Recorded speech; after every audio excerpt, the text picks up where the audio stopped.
আসসালামু আলাইকুম। আশা করি সবাই ভালো আছেন। আজকে জুম্মার দিন, তাই সবাইকে জানাই জুম্মা মুবারক। আজকে সকাল সকাল ঘুম থেকে উঠে বাহিরে হাঁটতে বের হয়েছিলাম। হঠাৎ দেখি একজন ভাই পুঁটি মাছ ধরার জন্য অনেক চেষ্টা করতেছে। তখন আগ্রহ স্বরূপ আমিও ওই ভাইয়ের মাছ ধরা দেখার জন্য ওখানে বসে গেলাম।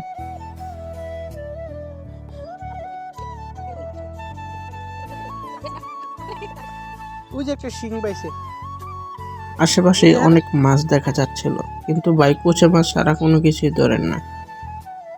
কুচে মাছ ধরা দেখতে দেখতে আপনাকে জায়গাটার নাম বলে দেই।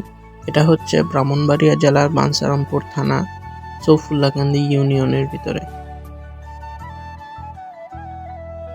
আশেপাশে অনেক মানুষ ছিলেন ভাইটির মাছ ধরা দেখার জন্য। সত্যি কথা বলতে পরিশ্রম ছাড়া কখনো সাফল্য অর্জন হয় না। এটা হলো তার বাস্তব প্রমাণ।